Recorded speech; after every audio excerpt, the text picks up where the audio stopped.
ليش الخرائط غير محدثة على الأندرويد زي ما هي محدثة على الآيفون؟ ومجموعة أسئلة كثيرة في الحلقة الجديدة من أسئلتكم واستفساراتكم. السلام عليكم ورحمة الله وبركاته، كم فيصل السيف، حلقة جديدة من أسئلتكم واستفساراتكم. وهذه الحلقة نبدأ فيها الأسئلة وبسم الله. السؤال أو السلام عليكم، بسم الله والسلام عليكم. أخوي فيصل، أنا محتار بين لابتوب هواوي ميت بوك 13 نسخة الآي 5 أو الآي 7. أنا شخص استعمالي لابتوبات شيء بسيط، مو براعي مونتاج وتصاميم، لكن داخل علي تخصص يعتمد على اللابتوب مستقبلا مثل هندسة البرمجيات أو من السبراني. أي نسخة أخذ؟ آي 5 أو آي 7؟ والله محتار، يعني تفيدني. آي 5 بكل بساطة، لأنه أنت ما تحتاج أشياء جدا عالية وكثافة جدا عالية من ناحية الآي 7. فالمعالجة أنت حتى الأشياء اللي قلت أنك بتسويها مستقبلا في الجوال ما تحتاج معالجة كثيرة، فإذا أمورك طيبة مع الآي 5 بكل بساطة. أنا عندي فكرة تصميم جوال، وهذه الفكرة أبغى أروح أعرضها على شركات ممولة للمشروع حقي. أي شركة تنصح أروح؟ وإذا بغيت أسجل حقوق ملكية فكرية فين أروح؟ وهل يلزم إنشاء نموذج ثلاثي للمشروع ولا لا؟ أوكي محمد، يعطيك العافية، وأنت قاعد تفكر في حاجة كثير من الناس يفكروا فيها. أنا أبغى أسوي تطبيق، أنا عندي فكرة مشروع، أنا عندي فكرة جهاز، أنا أبغى أصنع جهاز، أنا عندي حل للبشرية وأبغى أسوي. أوكي، بكل صدق وأمان أعطيكم جواب يمكن الكثير بينزعج مني في هذا الجواب، ولكن هذا جواب مبني على واقع نعيشه، واقع عالم كله يعيشه. ففي الغرب وفي العرب نفس الواقع نعيشه. صار لي في مجال التقنية حوالي 13 سنة يا جماعة. أي واحد عنده فكرة أو مشروع جهاز أو شيء، أول حاجة اكتبها واسردها عندك، حط الناس اللي يستفيدوا من هذه الفكرة أو المشروع. أنت اقعد اكتب هذه الأشياء، ما أنت عارف كيف تكتبها ابحث عن طريقة كتابة مشروع واكتبها وضبطها وحطها. بعدها ضبط جدول المشروع والهدف من هذا المشروع، من الهدف من الجهاز. وش الهدف منه؟ إذا لقيت الأهداف كويسة واقعية حتلاحظ أنه حتستمر فيه. يمكن تكتشف أن الأهداف حقتك ثانوية ما هي بأساسية في تطبيقك أو مشروعك، فليش أسويها؟ يمكن تلاقيها سامية وجدا ممتازة ولكن برضو ما لها جدوى كمشروع، فهنا تنتقل للمشروع الخطوة اللي اللي هي بعد ما تلاقي أمورك تمام تروح تصمم التطبيق أو تبدأ تصمم الجهاز أو تبدأ تسوي تجارب على نفس المشروع اللي أنت تبغاه. ابدأه، لا حد بيجيك، لا مستثمر بيرضى فيك. حالات نادرة في كوكب الأرض اللي بيرضى فيك مستثمر وانت ما عندك شيء. بيكون واحد من قرايبك ولا واحد لقى فكرتك خارقة بشكل جدا كبير وشاركك هذه الفكرة. أما نادر على مدى 13 سنة ولا واحد مر علي كذا لقى على طول دعم أبدا.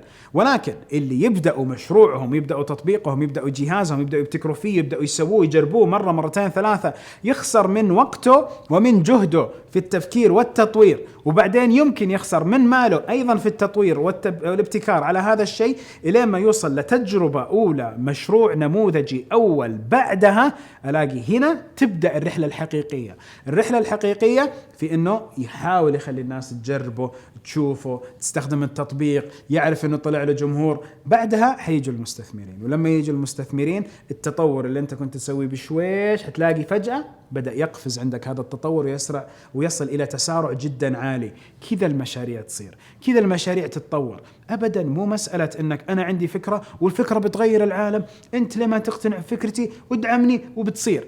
يجيني كثير من الناس عندي تطبيق، عندي مشروع، عندي حاجة، ادعمني بتصير. يا جماعة مو كذا أبدا الفكرة. أنا ليش أترك من وقتي ومالي وأجي وأعطيك دعم؟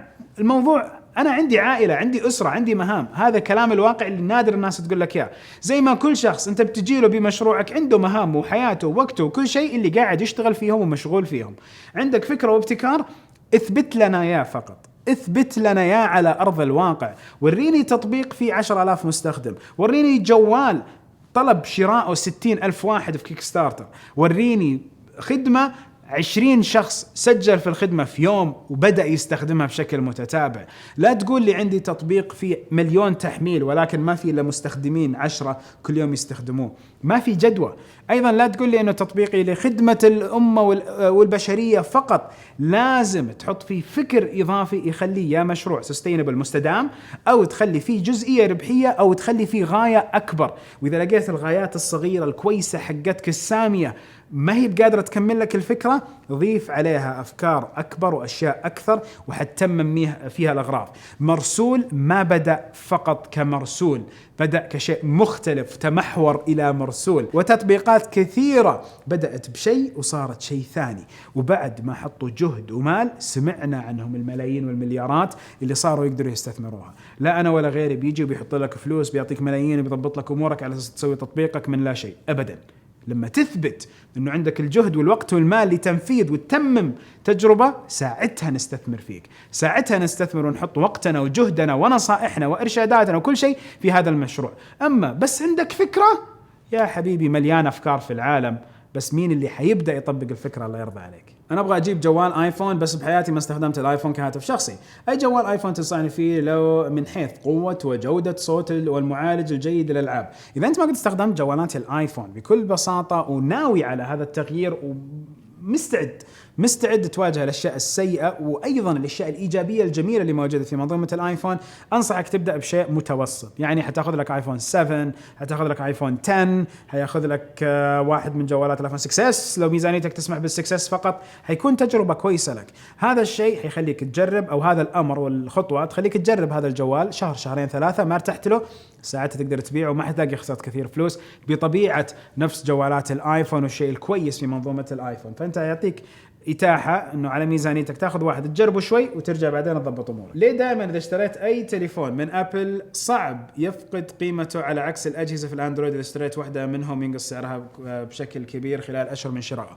أبل تلعب دور ضخم في هذه المنظومة. فأبل إذا أنت تبغى تشتري أجهزتها وتبغى تتعامل مع أجهزتها من نقاط البيع الأساسية، حتلاقي هذه المعادلة مستمرة. وأيضا هم بسبب تعاملاتهم اللي يفرضوها على الشركات قدروا يحافظوا على القيمة السوقية للأجهزة حقتهم، قدروا يخلوها موجودة في السوق ومنتشرة، وقدروا يخلوا القيمة حقتها موجودة. فهم ما ينزلوا أسعار الأجهزة إلا إذا هم يبغوا ينزلوها على كل الناس ويحددوها. والجوال ما ينزل في أحد المعارض عشان ينباع كجوال جديد لو أخذنا الآيفون 10 ماكس إلا أبل اللي محدد السعر اللي حينباع فيه الآيفون 10 ماكس. وهذه المنظومة التجارية الضخمة القوية اللي ضبطتها أبل، الشروط والقوانين حقتهم مو بس على أساس أنهم يحموك ويحموني أو يحموا الناس اللي تشتري جوالاتهم، بل أيضا عشان يحموا نفسهم كشركة لها استثمارات وأسهم، فهنا يحافظوا على القيمة حقت جوالهم.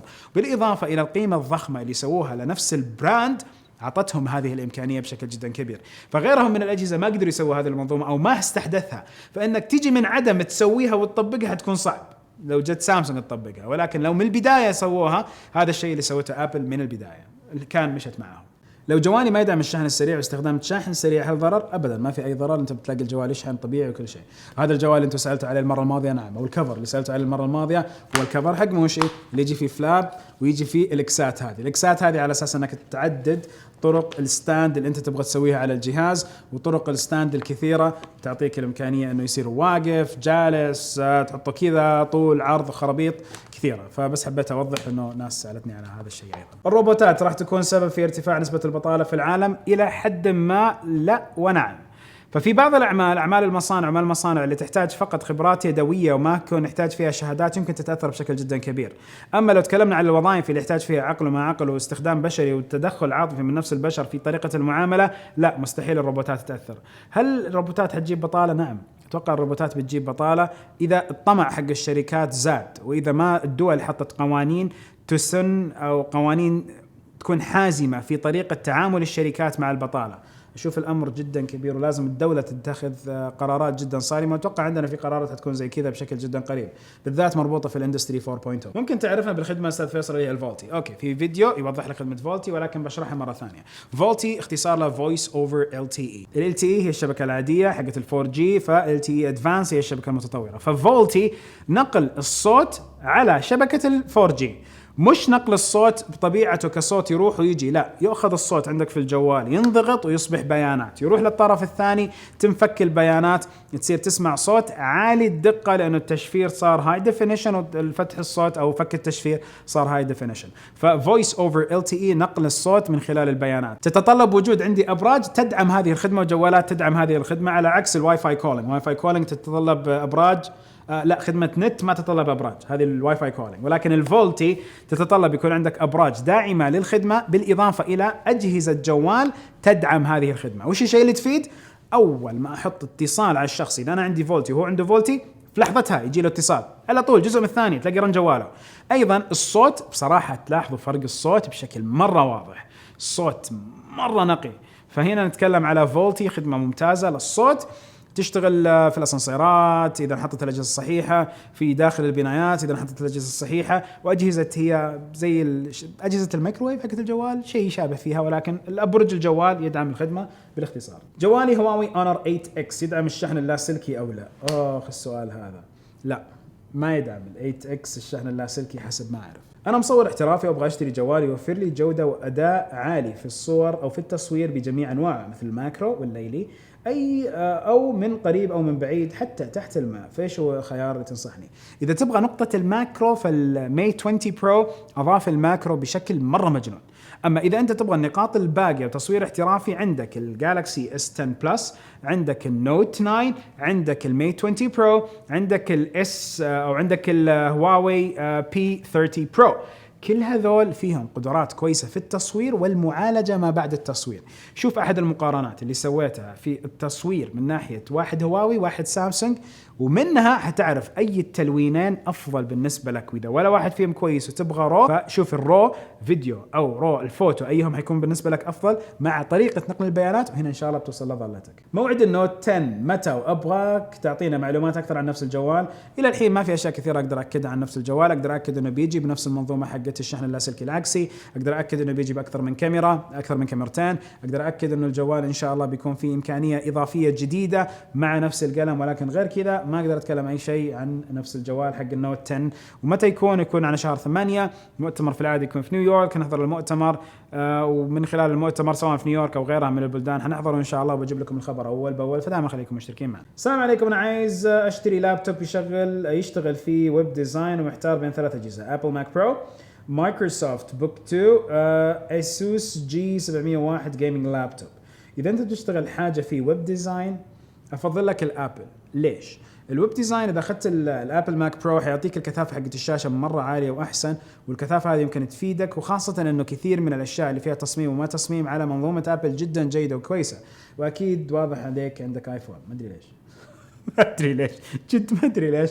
فنقل الملفات كديزاينر حيكون اسهل عليك. اذا ما عندك ايفون، وانا اعتذر اني بس كذا تخمنت ان عندك ايفون، يمكن بالنسبه لك الخيار الثاني الانسب. لا، خليك على لانه كل الاثنين الباقيات ما انتشروا ولا كان فيهم الانتشار الضخم ولا فيهم الدعم الضخم اللي موجود اللي حتلاقيه في الماك بوك برو. انت ويب ديزاين بشيء ثاني. هل صحيح ان الشركات تسقط بسقوط جوجل بدون النظر الى ابل؟ لا ابدا. جوجل شركة لها خدمات وأشياء جدا كثيرة. إذا شلت خدمات جوجل وأشياء جوجل من نفس الجوال بترجع ل6 سنوات إلى الوراء مع بعض الجوالات المشغلين اللي ما كانوا يحطوا كل شيء جوجل. ولكن أبل عندها أجهزتها ومنظومتها وبرمجياتها، وجوجل نفس الشيء، فكل واحد منهم يختلف في الخدمات والأشياء اللي يقدمها. على أساس كذا أبل قاعدة توسع خدماتها وتضيف لها أشياء مالية أكثر، على عكس جوجل اللي عندهم أشياء برضو قاعدين يوسعوا فيها، ولكن واضح توجهات مختلفة. الذكاء الصناعي يلعب عندهم الدور الأكبر، وسياراتهم اللي بدأوها من زمان، أشياء كثيرة جوجل ليدنج فيها. هل تنصح باستخدام نظام لينكس؟ وأتمنى تخصيص حلقة تشرح فيها نظام لينكس. نظام لينكس جميل كويس، ولكن يا جماعة برضو نوعي بشكل جدا كبير، فما في كثير ناس تستخدم لينكس، ما في كثير ناس تعتمد على لينكس، رغم أنه جميل في التعديلات والأشياء اللي تقدر تطور عليها، وبالذات لو أنت تدير شبكات أو أنت تدير منظومة مالية، تدير inputs outputs كثير، تدير كثير من الأجهزة والبرامج. هنا يمكن لينكس أفضل بالنسبة لك. أخصص حلقة، أعترف أن يمكن ممكن بالقليل بالعاجل أخصص حلقة للينكس. إيش تنصحني أعمل أي حاجة أجيب فيها فلوس على النت؟ فلوس على الإنترنت، تصدق سؤال حلو، يبغانا نبحث ونشوف أشياء اللي تخليك تجيب فلوس على الإنترنت. شكرا لك حسن، يعطيك العافية. السلام عليكم أخوي فيصل، وش أفضل جوال أندرويد خام غير البيكسل أو خام مع تعديلات بسيطة؟ خام غير البيكسل نوكيا عندهم أجهزة جدا جميلة قاعدين يحطوها في السوق، الخام حقهم جدا كويس، يجيك التحديثات أول بأول، أمورك جدا كويسة. السلام عليكم، يدعم الشحن اللاسلكي اللي هو الشاومي مي 8 برو.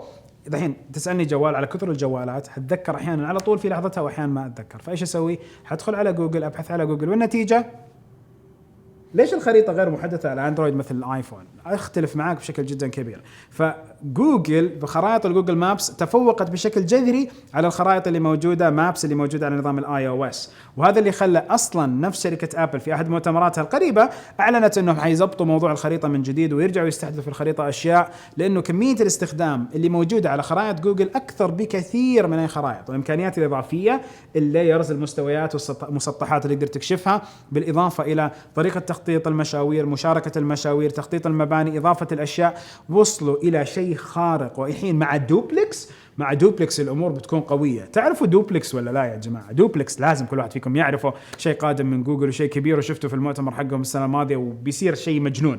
فنهاية الحلقة كل حلقة أتمنى أني توفقت بالأسئلة اللي اخترناها لكم في هذه الحلقة. كل الشكر لكم. نهاية الفيديو كل فيديو سبحانك اللهم وبحمدك أشهد أن لا إله إلا أنت أستغفرك وأتوب إليك، ونشوفكم على ألف خير.